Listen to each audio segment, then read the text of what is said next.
అందరికి నమస్తే దోస్తులు. ఎట్లురు? ఏం చేస్తురు? ఏం కథ? ఎట్లుంది? ఏం కథ? మన ముందుగానైతే అందరికీ ఈ16 స్పెషల్కి స్వాగతం. మనం ఈ రోజు నుంచి అయితే ఐలన ముచ్చట్లు స్టార్ట్ చేస్తున్నాం. ఈ ఐలన ముచ్చట్లు ఏదని అనుకుంటాను. ఒకటి చెప్తా అయినూరి. నేను ఈరోజు మా ఊరికి వచ్చిన, మా తాతతో ముచ్చట్లు పెట్టిన. అంటే తాతతో చిన్నప్పటి నుంచి ముచ్చట్లు పెడుతూనే ఉంటా, కానీ ఈరోజు ముచ్చట పెట్టిన సంగతి ఏంటంటే తెలుసుకునే విషయం చాలా ఉన్నది. మీరు కూడా ఈ విషయం తెలుసుకోవాలన్నందుకే ఇంకోటి తాతతో ఇంకా ముచ్చట్లు, వేరే ముచ్చట్లు కూడా అన్నీ తెలుసుకోవాలని మన తాతని ఈరోజు మన తాతతో ముచ్చట్లు పెట్టుకొని మీకు కూడా తెలియపరచాలి కొన్ని ముచ్చట్లు. అందుకని మీ ముందరికి తాతని తీసుకొస్తాను. మరి తాతతో మనం మాట్లాడదామా? మీరు కూడా కొన్ని విషయాలు తెలుసుకొని నా ఆతృత. మీరు కూడా ఏమైనా సందేహాలున్నా మన తాతని మాట్లాడుకుందాం, తెలుసుకుందాం. మరి తాత వచ్చేసాను. ఏమైనా పిల్లగా ఇన్నే ఉన్నావు? నేను ఊరంతా తిరిగి రాబడితే నీకోసం. నువ్వు తినలే పొద్దున అత్తివి అవి ఎదురు చూడబట్టే నీకోసం. నువ్వు ఏడున్నా ఊరంతా తిరిగి రాబడితే నువ్వు ఏడున్నావు. ఏం చేస్తాను? నేనేడిపోతా. ఏం చేస్తాను? ఏడమయ్య ఇప్పుడు ఏళ్ళే 12 కాబట్టి తినకపోతేవి ఏం లేదా తిరగబడుతుంది. నేను ఏడున్నా ఊరంతా తిరిగి రాబడుతుంది. ఇప్పుడు ఏంది? ఇప్పుడు చెప్తాను ఏందో చెప్తాను. ఏంది ఏందంటే నాకు ముచ్చట చెప్పినావు కదా, దేని గురించి అయ్యో? అదే శ్రీరామనవమి అట్లా అంటావు. Okay okay okay. మీ కాలం ఎట్లా జరిపారు, సంస్కృతి లేని చెప్పినావు కదా, అది మన E69 ప్రేక్షకులు అనమాట. వాళ్ళకి నువ్వు చెప్తావని నాకు చెప్తున్నా. మా తాత ఉన్నాడు చెప్తున్నా. నాకైతే చెప్పినావు గా ముచ్చటే మన ప్రేక్షకులు అయితే కొంత తెలుసుకురా. అంతే గా ఒక్క ముచ్చట చెప్తామని తీసుకొచ్చిన. అందుకే ఈ షెట్ కింద సల్లా కూర్చొని చెప్తాను. నీదేం పోయిందయ్యా? నేను ఊరంతా ఎండల తిరిగి కాళ్ళని పోగా చూడటానికి కాస్తున్నాక నీకోసం తిరగబడితే నేను ఆడ అవ్వ ఎదురు రాబట్టే అన్నం తినపోయా పోరాడు ఏడవాయ అవ్వ నెచ్చమేసి కూర్చొని బట్టే. సరే కథ పక్క పెట్టు కానీ సరే ఇప్పుడు నువ్వు అడిగినా ముచ్చట ఇప్పుడు మన E69 ప్రేక్షకులకు మనం చెప్పుదాం. చెప్పు ఈ శ్రీరామనవమి అంటే ఏంటి? సరే పిల్లగా, ఇప్పుడు నాకు తెలిసినంత వరకు నేను వాళ్ళకి తెలియజేస్తా. మిగతా ఏమన్నా ఉంటే తప్పులున్నా గిప్పులున్నా నన్ను క్షమించాలి, అంతేనా? అర్థం చేసుకున్నా, నువ్వు అదే చెప్పరా. సరే గట్లానో మంచి పద్ధతి. పిల్లగానే పెళ్లి అవుతుంది ఈ సంవత్సరం. పెళ్లి అవుతుంది. నువ్వు ఆ పెళ్లి గురించి పెళ్లి అవుతుంది మనం మాట్లాడుకున్నాం. ఇప్పుడు పద్ధతి పడదాం అయితే కానీ పిల్లగా ముందటేమో పెడితే ఏందయ్యా? ఏమనుకున్నావు దాన్ని? ఇంకొట్టం అది కెమెరా నీ పాడుగా మన ముందుగా చెప్పవానయ్యా? గోచి చదువుకొని కూర్చుంటుని పండు మూసులోని పండు మూసలోడు అయితే ఏందయ్యా? లైన్ లో పెడుతున్నా నా కోసం చూసుకుంటా మొత్తం తెలుసా? అయ్యో గోచి ఏమనుకుంటున్నావయ్యా? ఇది తాతలు ఎట్లా కట్టేది తెలుసా? వెనకడ ఇంకా గోసి నడుము ఉట్టుకొని పోతే నీ అక్క పొలాల ఒడ్లంటే ఎక్కాలి, అట్లా పెట్టుకొని పోయే గోసి. ఏమయ్యా గోసి తక్కువ సరే ఓకే నిమ్మలం సరే ఓకే ఓకే పద్ధతి ఓకే. శ్రీరామనవమి అనేది పురాణం ప్రకారం చైత్రమాసంలోని శుక్లపక్షం నాడు నవమి పునర్వాస దినము నాడు విష్ణుమూర్తి 7వ అవతారంగా శ్రీరాముడు జన్మించాడు. ఇది ముఖ్యమైన పాయింట్, ఇది గుర్తుపెట్టుకోవాలి అందరూ. విష్ణువు 7వ అవతారమే ఈ శ్రీరాముని అవతారం. ఈయనే అయోధ్యకు రాజు అయినటువంటి దశరథ మహారాజు కౌశల్యకు జన్మించిన పుత్రుడిని, సంతానం పొందినటువంటి పుత్రుడు. ఈ నవమి రోజు సీతారాముల కళ్యాణం కూడా జరిగినటువంటి రోజు. ఇది పర్వదినం అని చెప్పుకోవచ్చు. నా పిల్లగా అయితే శ్రీరాముడు ఎసొంటోడు, ఎట్టుండటోడు, రాజ్యం కోసం ఏం చేసేటోడు, రావణాసుని ఎట్లా అంతరించిండు గది చెప్తా. ఈయన అయ్యో వయసు పోరగానే అయితే అయ్యో రాదు మన అట్లా. అయితే శ్రీరాముడు ఎప్పుడు గాని అలా తండ్రి మాట జవదాటని శ్రీరాముడే అట్లా. ఎప్పుడు గాని ఆయన తండ్రి మాటకు ఎదురు చెప్పలేదు ఆయన శ్రీరాముడు. కానీ ఇప్పుడు ఈ కాలం పొరగాలు ఉన్నారా? నీ అక్క ఏనంటే బ్యాగ్ వేసుకొని ఉరకబడితే, లేకపోతే ఈ డేసి ఉరకబట్టి. సరే ఓకే పిల్లగా ఇంకో ముచ్చట.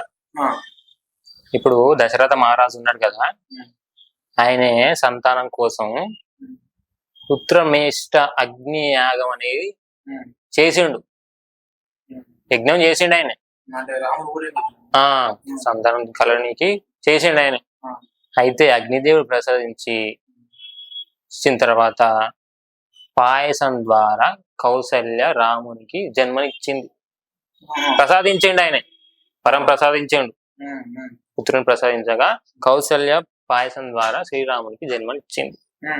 అయితే చైత్రంలోని శుక్లపక్షమి నవమి తిథి నాడు శ్రీరాముడు 12 గంటల సమయమున విష్ణుమూర్తి 7వ అవతారంగా ఈయన జన్మించినని చెప్పుకుంటారు పురాణంలో. అది తెలియదు. అయితే శ్రీరాముడు గొప్పతనం ఆయన చెప్పుకుంటే ఒడు అని చరిత్రున్నది బిడ్డ. మనం తిరిగి మాట్లాడుకుందాం కానీ ఇక ఇప్పుడు మెయిన్ పాయింట్లు అని చేసుకొని పోదాం. ఇంకో ముచ్చట, మీ కాలాన ఎట్లా జరిపారు శ్రీరామనవమి? అట్లున్నది. అయితే ఆయన ధర్మాన్ని కాపాడుకుంటూ రాజ్యాన్ని కాపాడుకుంటూ వనవాసం కూడా తెలిసిందేగా బిడ్డ మనకు. పోయిండు ఆయన. వచ్చిన మళ్ళా రాముని సంహరించి వచ్చిన తర్వాత లోక కళ్యాణం కోసం సీతమ్మను పెళ్ళాడి, అది తెలిసిందే బిడ్డ మన అందరికి. అయితే ఆ రోజుల్లో మేము మంచి పొద్దుగల లేచి స్నానం చేసి శ్రీరామ కళ్యాణం అంటే ఎట్లుండాలి, ఊరంతా జెండాలు, ఆయన జెండాలు పట్టుకొని మేము తిరిగితే ఎంత మంచిగా ఉండేది అనుకుంటాను. ఊరంతా సందడిగా నెలకొనేది. అప్పుడు అంత మంచిగా జరిగేది. బాజా భజంత్రీలు, ఊరేగింపులు, స్వామివారి కళ్యాణము, తలంబ్రాలు ఎంత మంచిగా జరిగాయి అనుకుంటాను. ఆయనకి ఇష్టమైనటువంటి బెల్లం పాకం కూడా పెసరపప్పు మన పెట్టి ఆయన కోసం ఇష్టం పర్వదినాన్ని చేసుకుని తాగుతారు. మంచిగా ఉంటది అది. అది మంచిగా కూడా పేగి. ఇప్పుడు ఈ కాలాన్ని ఏమున్నదయ్యా, ఈ పాయింట్లు గీంట్లు అని పడుతుంది, ఇరికిలా పడబడుతుంది, గుళ్ళకి పోతలేరా, మీద దర్శనం చేసుకొని రాబడుతుంది. గట్ల ఎట్లా నడుతుందా, గట్ల నడుతుంది. దేవుడు అన్నాక మంచిగా ఉండాలి, ఇట్లా ఉండాలి. అయితే శ్రీరామ గొప్పతనం ఏంటంటే ఆయన ఎప్పుడు గాని తండ్రి మాట జవదాటలు. నా బిడ్డ తండ్రి మాట ఎప్పుడు జవదాటలే ఆయన. నువ్వు ఎడ దొరికినావా, నువ్వు అంట బుధాన్ని సంచి చేసుకోబడుతుంది, బుర్రన పోబడుతుంది, రైలు ఎక్కి బుర్రన ఓనే పడుతుంది. నీకు ఈ పద్ధతి లేడ తెలుసా, ఈ ఆచారం లేడ తెలుసా, నీకు తాతలు నడి తెలుసుకోను పురాణం. ఇంకా నాకు కూడా వేరే వాళ్ళ చక్కని సమాధానం చెప్పారు మంచి. దీని గురించి ఇంకా పూర్తి వివరాలు కూడా ఉన్నాయి నా దగ్గర. చెప్పుకున్నాను చెప్పుకున్నాం. అయితే ఇది పోని శ్రీరామ చరిత్ర అనేది ఇట్లా జరిగింది. ఆయన పెళ్ళైనాక కళ్యాణమైనాక సాయంత్రం ఊరేగి అంగరంగ వైభవంగా జరిగేది. ఇప్పుడు బండ్ల ర్యాలీలని లే మోటార్ సైకిల్ అని. అప్పుడైతే మేము భుజాల మీద పల్లకిని ఎత్తుకొని బాజా భజంతులో పోతా అంటే స్వామి సందడిగా మారింది. ఇట్లా ఇప్పుడు ఏమున్నది, ఏం లేదు. ఇప్పుడు తీర్థమా ఏమున్నది, తీర్థం లేదు, ఏం లేదు. కొబ్బరి కొడతారు, ముక్కుతారు, పోతారు. శ్రీరాముడు ధర్మాన్ని ఎప్పుడు కానీ వ్యతిరేకించలేదు. ఆయన తండ్రి మాటను కూడా వ్యతిరేకించలేదు. ఇప్పుడు అట్లా ఎవరు ఉన్నారు అన్నయ్య?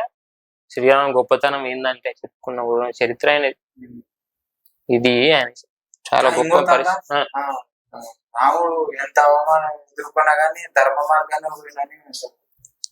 అవు బిడ్డ ఇది కూడా. ఆయన ఎంత అవమానాల పాలైనా కౌరుల పట్ల, తండ్రి పట్ల, రాజ్యం పట్ల ఎంత అవమాన పాలైనా కూడా ఎప్పుడు కానీ ఆయన ఇప్పుడు ఎవరిని కూడా ఎదురు చెప్పలేదు, ఎవరిని ఖండించలేదు, ఎవరికి ఎదురు సమాధానం చెప్పలేదు. ధర్మం నడిచిండు. ఎప్పుడు ఎవరి మాట ఎదురు చెప్పలేదు, నిజాయితీగా నడిచాడు. చెప్పుకుంటూ పురాణాలు. సరే తాత, మళ్ళా ఈ రోజు కాలం పిల్లలు నువ్వు ఏం చెప్తావే? కాలం పిల్లలు చెప్పేది ఏమున్నది బిడ్డ, మంచిగా ఉండుర్రి, మంచిగా చదువుకోర్రి, దేవుని పట్ల మనకు భయ భక్తి అనేది ఒకటి ఉండాలి, హిందూ మతాలను మనం కాపాడుకోవాలి. ఇది జరిగింది. అయితే మంచి చదువుకొని మంచిగా ఉండు బిడ్డ.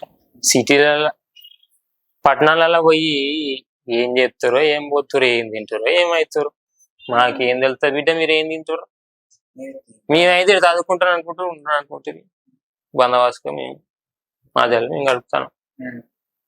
సరే బిడ్డ అయినది చరిత్ర ఉన్నది, మనం ముందు ముందు చూసుకున్నాం. ఇప్పటికైతే ఇట్లా కానీ మళ్ళా ఇంకోటి ముఖ్యంగా ప్రజలు ఇందులో ఏం తప్పులు ఉన్నా క్షమించురు నన్ను. అట్లా కాదు అబ్బో, తప్పులు ఉంటే మళ్ళా సరిదిద్దుకోవాలి మనం. అట్లా తప్పులు ఉన్నా క్షమించరు ప్రజలకు. ఈ సందర్భంగా ఈ రోజు మీ అందరికి కూడా శ్రీరామనవమి శుభాకాంక్షలు తెలియజేసుకుంటానా. ఇక రైట్ మరి పోయేత్తా. జై శ్రీరామ్. సరే మన దోస్తులు మళ్ళీ ఇన్నర్గా మా తాత ముచ్చట్లు ఎట్లున్నాయో మీకు ఏమవుతుందని మీకు అర్థమైంటది. మరి ఇట్లాంటి పండుగలు మళ్ళా వస్తుంటాయి. మళ్ళా పండుగ ముచ్చట్లు మళ్ళా వద్దాం. అంతవరకు ధన్యవాదాలు. ఈ ముచ్చట్ల కోసం E69 మంచి మంచి ముచ్చట్లు వస్తాయి. అంతవరకు E69 చూస్తూనే ఉండండి.